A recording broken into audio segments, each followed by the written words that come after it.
बिस्मिल्लाहिर्रहमानिर्रहीम। अस्सलाम वालेकुम। आप देख रहे हैं शहज़ाद मलिक एक्सक्लूसिव। मैं हूं शहज़ाद मलिक और आज के प्रोग्राम में आप सबको खुश आमदीद कहता हूं। नाजरीन, चौधरी मजीद मल्टी B17 और फैसल टाउन 1 और फैसल टाउन 2 के मालिक हैं। एक बड़ा नाम है इस्लामाबाद के अंदर प्रॉपर्टी के हवाले से।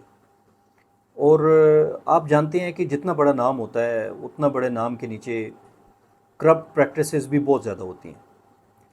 जो कोऑपरेटिव हाउसिंग सोसाइटी है उनकी B17 के नाम से जो जानी पहचानी जाती है, संगजानी टूल प्लाजा से ज़रा सा आगे जाएं तो वहाँ पे ये सोसाइटी लोकेटेड है। और अरबों रुपए के फ्रॉड और करप्शन के किस्से इस सोसाइटी के साथ मुंसलिक हैं।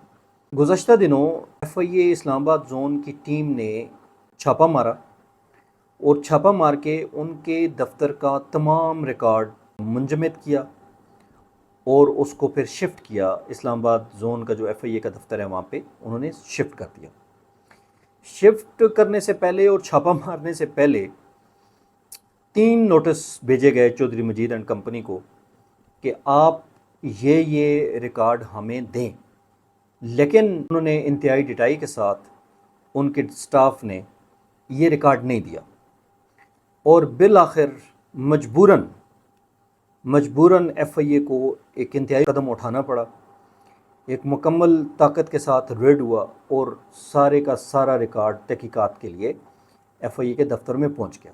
लेकिन क्योंकि इनके दफ्तर 2-3 जगह पे हैं, जिस तरह फैसल टाउन है, फैसल टाउन 2 है, फिर आके फैसल हिल्स हैं, वहाँ पे दफ्तर हैं, फिर जो इनका पुराना B17 है वो बहुत बड़ी डेवलपमेंट हो चुकी है, वहाँ पे आप देखते हैं।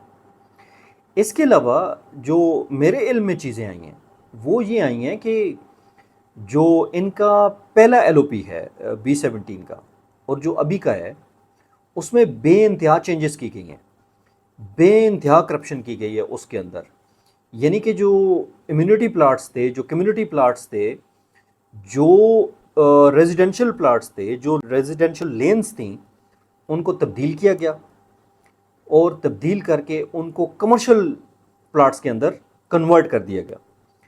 यानी कि जो एक लेन आपने रखी है मेन LOP जिसको मुतल्लिका इदारों ने अप्रूव किया, उसको आपने वायलेट किया। वायलेट क्यों किया? कमर्शियल इंटरेस्ट के ऊपर। ज़ाहिर है, फ़र्ज़ करें एक कनाल का प्लाट जो है वो अगर रेजिडेंशियल है, यानी वो अगर घर बनाने के मकसद के लिए रखा गया है तो वो 2 करोड़ का होगा, 2.5 करोड़ का होगा। लेकिन जो ही आप उसका पर्पस चेंज करते हैं, यानी कि उसको रेजिडेंशियल से कमर्शियल के ऊपर जब आप करते हैं, तो वो 2 करोड़ वाली चीज़ जो है वो 15, 16, 17, 18, 19, 20 करोड़ पे चली जाती है। तो इस तरह से जो 20 प्लाट हैं वो चेंज किए गए हैं। और सबसे बढ़ के जो ग्रीन जोन रखा गया था, यानी कि जिसके ऊपर पब्लिक के लिए पार्क रखे गए थे, वो पार्क वाली जो लेन थी, मैंने बाकायदा नक्शे देखे हैं। अगली दफ़ा मैं आपको पूरा वो बताऊंगा, क्योंकि मैंने पुराना नक्शा भी इनका हासिल किया और जो अभी जो इनका नक्शा है वो भी हासिल कर लिया है।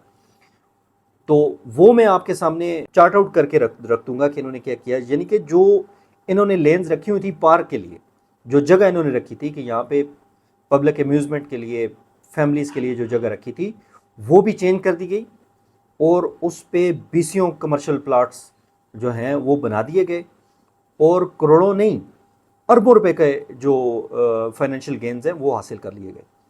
ये सारा मामला अभी FIA देख रही है या नहीं देख रही, लेकिन जो ये काम हुआ है, मेरा ख्याल है कि FIA को थोड़ा सा इस तरफ भी देखना चाहिए कि LOP की जो सीरियस वायलेशन हुई है वो क्यों हुई है। इसके अलावा चौधरी मजीद एंड कंपनी के जो लोग हैं, वो जो उनकी एडमिनिस्ट्रेशन है, जो टॉप ऑफ द लाइन जो सोसाइटी की एडमिनिस्ट्रेशन है, वो चौधरी मजीद की रिश्तेदार है, आपस में उन्हें रखे हुए हैं। कोई रिश्तेदार हैं, कोई फ्रंट मैन है, वो नाम भी मुझे पता है, मैं आपको नाम भी अगले प्रोग्राम में बताऊंगा। वो क्या कर रहे हैं? 5-5, 7-7, 10-10 सालों से जिन लोगों को प्लाट की फाइल्स दी गई, यानी कि पोजीशन नहीं है, वो उनके पास जगह का उनको पता नहीं है, लेकिन उनको फाइल्स दी गई, वो फाइल्स बाईबैक करते हैं। जो चौधरी मजीद के फ्रंट मैन हैं वो फाइल्स बाईबैक करते हैं, ख़ुद से ख़रीद लेते हैं। और ज़ाहिर है मैनेजमेंट तो अपनी है सारी, उनको पता है हमने इसको किस जगह कौन सा नंबर लगा के कौन सा पोजीशन वाला प्लाट करना है। وہ بائی بیک کر کے ان کو کمرشل پلاٹ میں کنورٹ کیا جاتا ہے اور فوراً پوزیشن والا پلاٹ لے لیا جاتا ہے. اور اس طرح جو 8-8 10-10 سال سے جن لوگوں کے پیسے لگے ہوئے تھے، جن کے پاس صرف فائل تھی، ان کو کوڑیوں کو دام لے کے کروڑوں کے دام بیچ کے اپنا الو سیدھا کر دیا جاتا ہے. اور وہ پیسے چودھری مجید اور ان کی جو فرنٹ مین ہے اور ان کی جو کمپنی وہاں پہ کلوز کمپنی بیٹھی ہوئی ہے، جو کرپٹ کمپنی بیٹھی ہوئی ہے، وہ ان کے جیبوں میں چلے جاتے ہیں.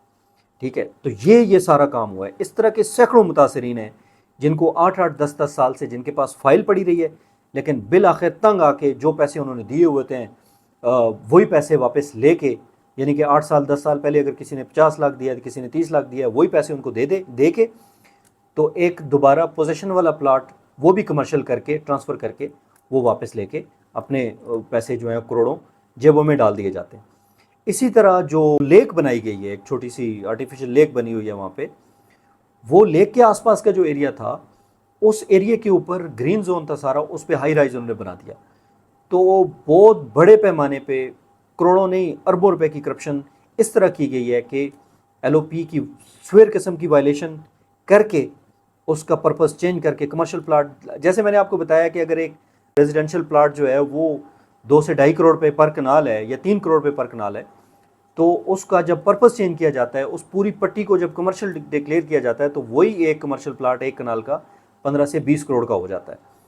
تو ایف آئی اے کو میرا خیال ہے کہ ساتھ یہ اسپیکٹ بھی دیکھنا چاہیے، اور ساتھ ساتھ یہ بھی دیکھنا چاہیے کہ کس طریقے سے جو پہلا ایل او پی تھا اور ابھی کا جو ایل او پی ہے جو اپروو ہے، ظاہر ہے متعلقہ اداروں کے پاس تو وہ ہونا چاہیے، ان کی ریکارڈ میں تو ہونا چاہیے کہ وہ کون سا تھا یہ کون سا تھا، تو اس کی سویر قسم کی جو وائلیشن ہے وہ بھی دیکھنا چاہیے. ساتھ ساتھ یہ جو لوگوں کے ساتھ ظلم اور زیادتی ہوئی ہے کہ 10-10 سال 8-8 سال وہ فائل لے کے پھرتے ہیں، پھر ان کا سٹاف اس سے کوڑیوں کے دام لے کے اس کا پرپس چینج کر کے کروڑوں روپے بنا رہے، اس چیز کو بھی دیکھنا چاہیے. اور میرا خیال ہے کہ ایف آئی اے کو ایک اشتہار جاری کرنا چاہیے کہ اس طرح جن لوگوں سے بھی بائی بیک سوسائٹی نے کیا ہے، جو ایجنٹس کے تھرو کیا ہے، وہ سارا جو ہے وہ ان کو بھی بلایا جائے اور ان کو پارٹی بنا کے ان میں تارے دکھائے جائیں کہ کیونکہ یہ ظلم ہے، یہ ظلم کی انتہا ہے کہ آپ 8-8 سال 10-10 سال کسی کو فائل تھمائے رکھیں اور وہ گھر بنانے کے چکر میں اپنی جمع مجھے آپ کے حوالے کرے اور آپ اس کو پلاٹ نہ دیں اور آپ اس کو مجبور کر دیں کہ وہ واپس آپ کو وہ چیز دے کے اپنی جان چھڑا لے. تو یہ کام کیا ہے ایف آئی اے کو، اس طرف بھی نظر رکھنی چاہیے. اگلے پروگرام میں جو چودھری مجید کے فرنٹ مین ہیں، جو 2-3 جو بڑے ڈیلرز انہوں نے رکھے ہوئے ہیں، ان کے بھی نام آپ کو بتاؤں گا. اگلے پروگرام تک کے لیے اجازت دیجیے. اللہ حافظ. ناصر.